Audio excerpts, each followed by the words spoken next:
And you, Frank, are the best of the best.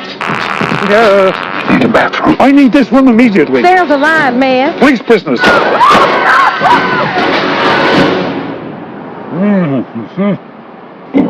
Oh, I'm gonna ruin another. What's going on there, YouTube land and also social media lands? Welcome to an all new video. In this video, we're doing a movie review of a new film that just came out this past weekend and is a legacy sequel to a great film trilogy that happened back in the late 90s, or early 90s, I should say. So we're gonna get right into that. Before we do that, make sure you hit that subscribe button so you don't miss this video and the other videos I put up. As always, people, if you enjoy my content here on YouTube, definitely check out my other social media platforms, such as X, Facebook, Instagram, Patreon. Pretty much post on these regularly, so definitely check them out. As always, let's get right into this.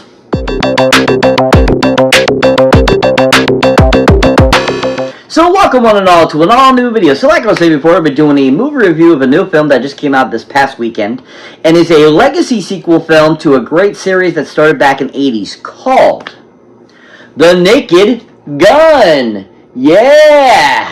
The Naked Gun. Yeah! So The Naked Gun, like I said, from 2025 is a legacy sequel to the original 3 Naked Gun films. Of course, you know, we had Naked Gun 1 from the Police Files, Naked Gun 2.5, and then, of course, Naked Gun 3, 33 1/3. And, of course, you know, this is now going on several years since the last film came out and returning to this great series that has been wanting or really needing a sequels, you know, after the other 3 came out. Not really, but I think that this film is a beautiful addition to this series. Now, of course, you know, this was made famous by the great late Leslie Nielsen, who played Frank Drebin in the originals.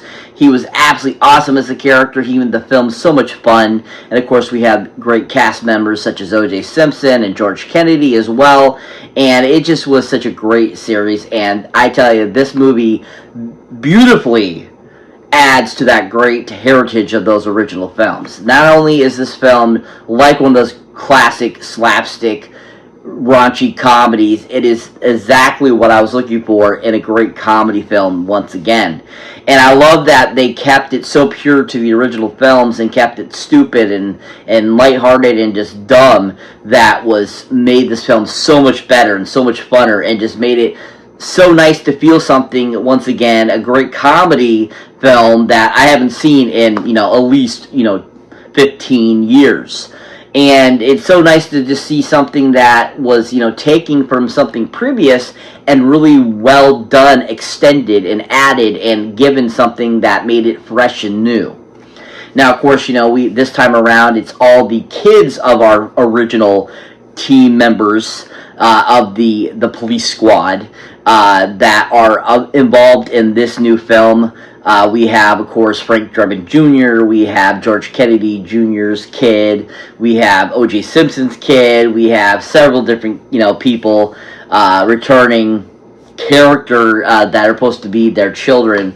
And, of course, you get that great scene, of course, in the trailer of all of them looking at their dad's pictures and crying and stuff like that, which is absolutely hilarious, which I think that's a great OD to the original series. But overall, this film is just really well done. I mean, beautifully directed, beautifully acted, the comedy was well written, and just, I was blown away with how good this was and how it felt like a real movie again. It felt authentic, it felt like a classic film from 20 plus years ago. And it just was so amazingly done. Now, this film is none other directed by a great director who I think is very underrated for being a great director as well. That I absolutely love everything he puts together. I think he's just an amazing director. And that, of course, is Mr.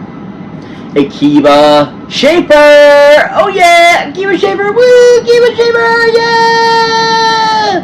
So Akiva Schaffer, you might recognize as the director of Pop Star.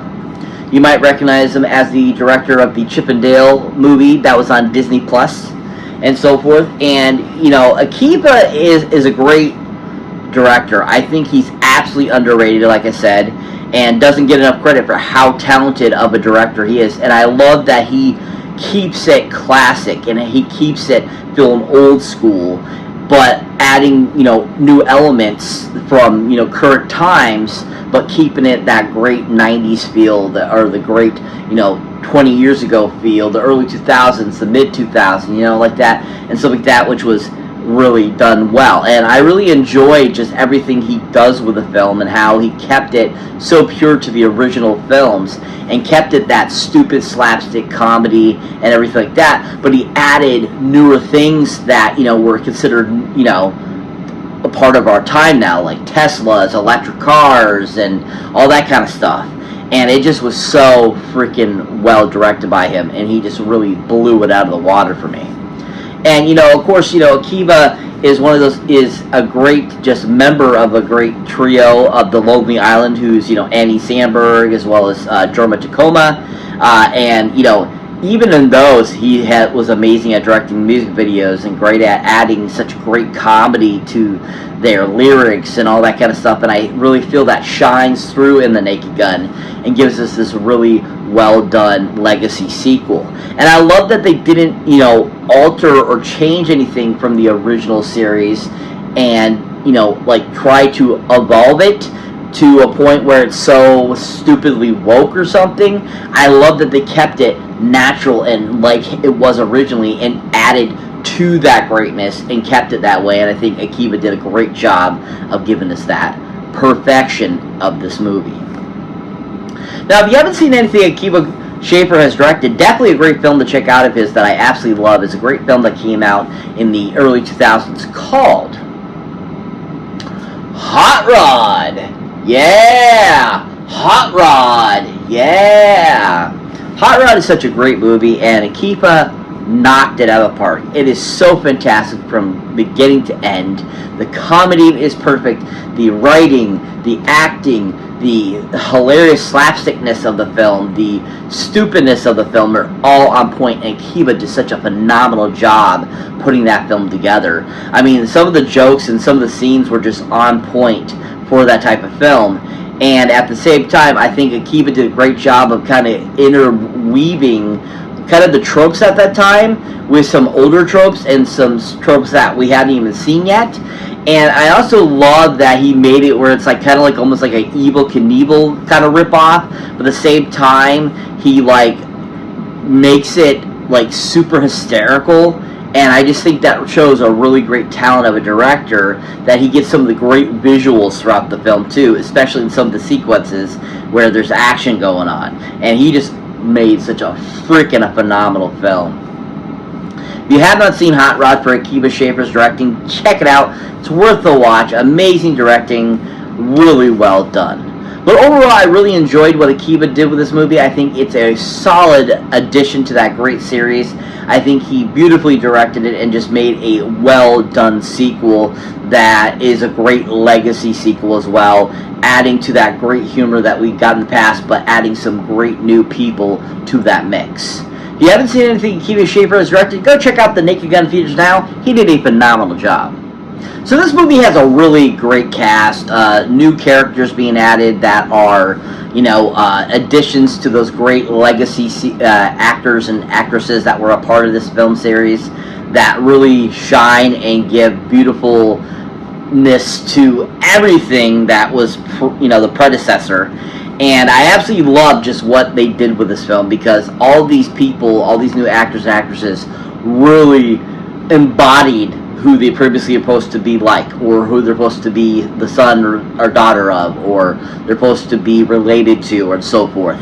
And this film, just the cast was so perfectly done, and I just absolutely love it. And I think they did such a great, phenomenal job casting it, and just really overall just gave us this really great group of people that know comedy, that know acting, that know how to, show love to the previous, but give new life to some new type of character that's related. And I think they did that so well, and really well overall, did it amazingly. So to start us off in this great film is none other than Frank Drebin Jr. himself, Mr. Liam Neeson! Oh yeah, Liam Neeson! Woo! Liam Neeson! Yeah! So Liam Neeson, you know, of course, you might recognize from such films as Rob Roy.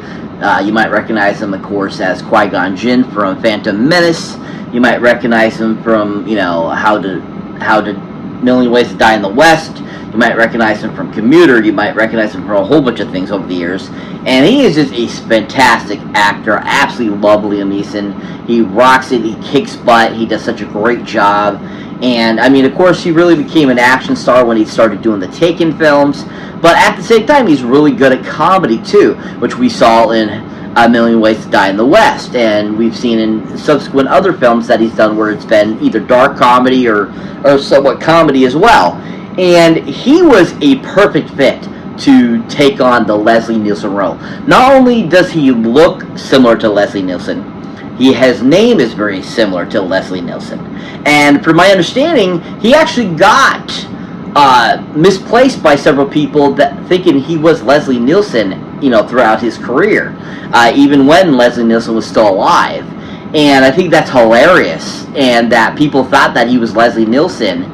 And yet, you know, because I feel he's probably a little taller than Leslie Nielsen was. And, you know, at the same time, I think that's amazing that people thought he looked that much like Leslie Nielsen to make him his son, and it was perfection. It was so well orchestrated and so well done. And Liam was just freaking hilarious in this film. I mean, some of the scenes that he has throughout this film are on point hilarious, especially the chili dog sequence. Oh my gosh, that was so freaking funny. And then, of course, I think some of his chemistry with, you know, Pamela Anderson and some of his chemistry with other characters throughout the film worked exactly like I felt how Leslie Nielsen was with his crew when he did the first original three. And I think that Liam did such a great job of showing honor to Leslie Nielsen and at the same time making Frank Drebin Jr. his own thing too. And I think it worked out really well. It just was a really well done, you know, character and so well executed by Liam Neeson. Now, if you haven't seen Liam Neeson in anything, definitely a great film to check him out in, and is one of my favorite films of his. They came out in 2014 called Non-Stop. Yeah, Non-Stop. Yeah. I absolutely love this film. It's like one of my all-time favorite films. I think it's awesome. I think it's action-packed. I think it's a really solid film on an airplane. And it just always, I have enjoyed it since I saw it in theaters in 2014. And Liam Neeson as his character in that was so freaking awesome.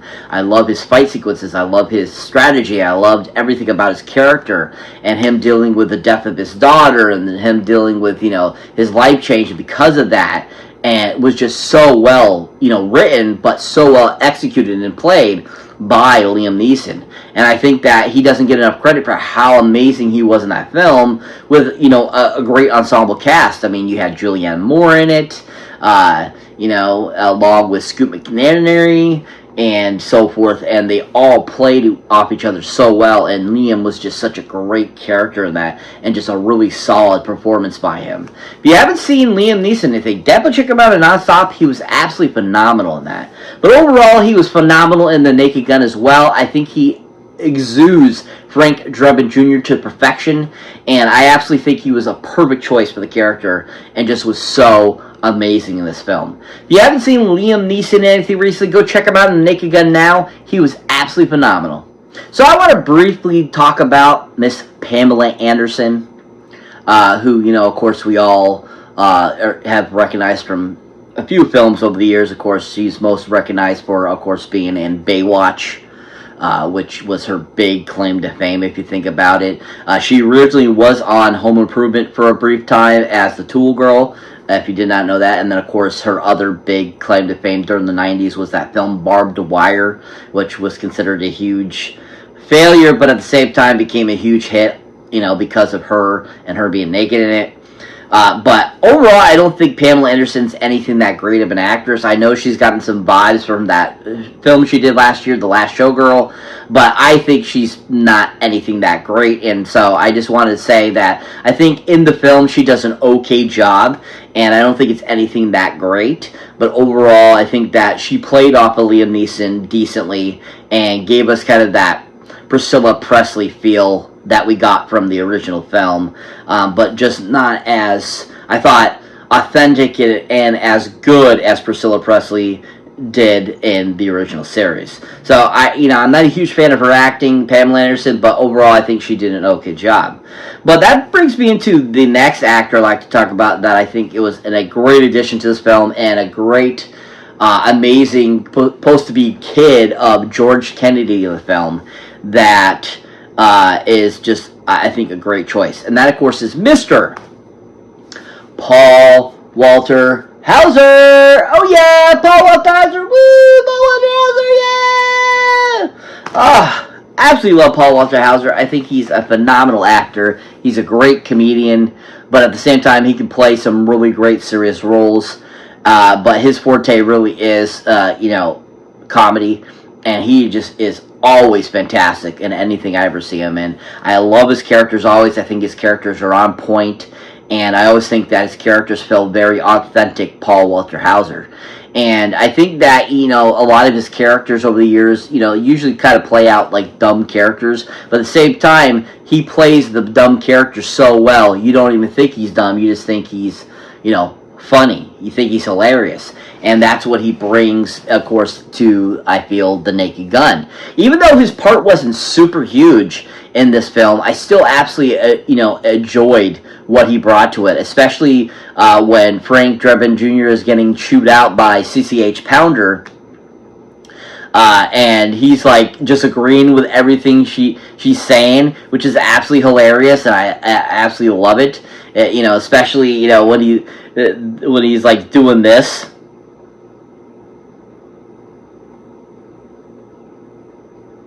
I mean, super funny, super hilarious. I absolutely loved it. And, Paul is just such a great comedian, like I said, and he absolutely brought to life this great, son character of George Kennedy's Ed.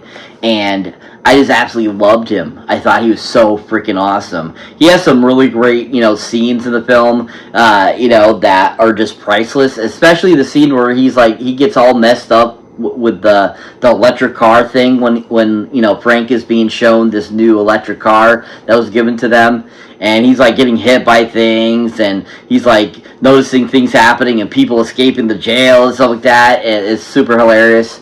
He has some great one-liners later on in the film too as well that are just really enjoyable, and I think that he just was a great choice to play a son version of George Kennedy's character, and it really worked well. It was a great part of the film, and I just really enjoyed what he brought to that, and given us this really solid kind of interpretation of what would, Ed's son be like from The Naked Gun, and I think Paul did a great job of bringing that to life. Now, if you haven't seen anything Paul Walter Hauser has been in, definitely a great movie to check him out in is, a film that, I think is a decent film. It's very entertaining, but it's not like my all-time favorite film, but he absolutely plays a great character in it, and I absolutely loved him in this film. And that, of course, is the film called Fantastic Four: First Steps. Yeah! Fantastic Four: First Steps. Yeah! He was absolutely fantastic in that film as Mole Man. He was hilarious. He was fun. And I think it just really shows the great comedic talent of Paul Walter Hauser, and how fun he is, and how good he is, and how amazingly talented he is, and what he brought in that compared to what he brought in Naked Gun were both on point and just really well executed by him, and just made the film even more enjoyable because of him. And I just loved his whole relationship with Sue Storm in the film, and how he is very just hilarious. He's just so freaking awesome, and he's way too kind of over the top a little bit, but works out really well, and it plays off really well, and Paul does a great job of bringing that to life and giving us that solid performance. If you haven't seen Paul Walter Hauser or anything, definitely check him out in Fantastic Four First Steps. He did a fantastic job. But overall, he was phenomenal in The Naked Gun. I absolutely loved him in it. I thought he was a great addition to the cast. He was a great, amazing, legacy character's son. And I think that he just made the film even more enjoyable. If you haven't seen Paul Walter Hauser or anything recently, go check him out in The Naked Gun. He was absolutely fantastic. So that brings me to the final actor I'd like to talk about that was in this film. And that is none other than the main villain of the film, Mr. Danny Huston. Oh yeah, Danny Huston. Woo, Danny Huston, yeah! So Danny Huston you might recognize from shows like Sleepy Hollow that was on Fox. You might recognize him as a bad guy in several other films of the years. And one thing about Danny Huston is he always plays bad guys so well. He's always awesome at it, and he's always really in tune with the characters. And even in his roles in American Horror Story and so forth, he always plays these bad guys that you absolutely have feelings for. You feel bad for him. You actually like him, and you actually kind of want him to win. And that's one thing I think Danny does really great, is that he makes you sympathize with his characters, even though he's a bad guy, and you want him to succeed. And I think Danny does that so well and brings his villains to great, power, and just gives them this really great story that you cannot help but to enjoy his character. And that's what he brings to The Naked Gun. I absolutely think his villain is fantastic. I thought it was really well done. I absolutely loved some of the comedy elements he brought to the character that were absolutely on point. And he just really has a great way of, taking that great knowledge he has as a great evil bad guy and bringing that comedy into that and really well applying it well. And he did that with this character. And I absolutely just loved him. I thought he was so awesome and so cool and just really enjoyable to watch in the film. And I think one of my favorite parts of his character was when he's talking and he's in that machine that's supposed to help your testosterone be raised, and he's talking on the phone, and then you find out that he's been on that thing the whole time. It's freaking hilarious, and he just plays it off so well and just really shows that he can do the comedy and bad guy thing together and make it really fun. And he really brought that to his character in this. Now, if you haven't seen Danny Huston or anything, definitely something to check him out in that. I think he plays a really great villain. He plays a very interesting character that Brian Cox has played and has been played by a few other people over the years, and is part of the, X-Men universe. And that, of course, is the film called X-Men Origins Wolverine. Yeah! X-Men Origins Wolverine. Yeah! Now, I know a lot of people hate this film. They think it was really bad. I personally enjoy it. I think it's a decent film, even though it could have been better. But overall, I think that it had a really great cast. And Danny Huston as William Stryker was on point perfection. He was so awesome as William Stryker. And I thought he just did such a phenomenal job in the film. He was so evil. He was so good at it. He was so, very proper about it, too. And he just delivered it so well. And gave us this really great interpretation of William Stryker, who I think also Brian Cox did a really good job with, too. But I think, Danny Huston's version was a little more sinister. And you weren't really sure where he was going to go with it. Because the one thing with Brian Cox's version is you always knew what he was doing. And with Danny Huston, he is so secretive, bad guy-ish, that he did such a great job with bringing that to life and being so evil as William Stryker that it just made the performance so awesome and amazing. And I just love everything that he brought to it and how he made it different than Brian Cox's version. And I just appreciated that he gave his own twist on it, and it worked out well for that film, and he was just a really superb villain. If you haven't seen, Danny Huston or anything, definitely check him out in X-Men Origins Wolverine. He was absolutely fantastic in it. But overall, I really enjoyed him as the villain in The Naked Gun. He was a perfect choice, and all around, he was just a really great addition to that great cast. If you haven't seen Danny Huston recently, go check him out in Naked Gun. He was absolutely phenomenal. So what is The Naked Gun about? Basically, the premise of the story is Frank Drebin is basically in the middle of a case that he gets basically in trouble for, doing things not how he's supposed to. the station's about to be shut down because it's considered unnecessary, and basically he ends up getting into this case where he has to solve the mystery of a murder that he originally doesn't think is a murder, of somebody that is related to his new love interest in the film. And basically it's about them trying to save the world from an evil bad guy and, you know, having a fun time at the same time. And it's just like any other, you know, the Naked Gun films, you know, pretty basic plot, nothing super fantastic, and just makes it really fun. Great parody of several films over the years and stuff like that. And just overall, it's such a really well done film. Super enjoyed it. I was blown away by how good it was. And it felt like watching one of the original Naked Guns. It was just so well directed, so well written, and so well acted. And the gags in it were absolutely freaking priceless and hilarious. The whole owl thing was absolutely hilarious, especially when it shits at the bad guys and it farts. Oh my god, that was so freaking funny. I was laughing and gut-busting laughing out loud in the theater when that happened. It was so damn funny. And of course, all the great cliches throughout the whole film were so well done. The sexual innuendos, all that kind of stuff was just so well placed and done. And everyone just did a really decent job and gave us a really great film that was a great legacy sequel to the original 3 films. If you have not seen this film, I highly recommend go check it out. Giant 10 golden movie boxes up. We'll definitely be adding to the collection. It is such a fantastic film. Can't wait to watch it again. It was just so enjoyable.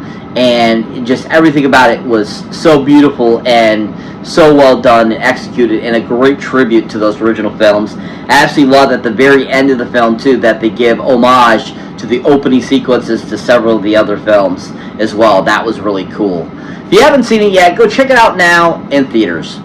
So that's it for this movie review, guys. As always, thank you for watching, thank you for liking, also thank you for subscribing.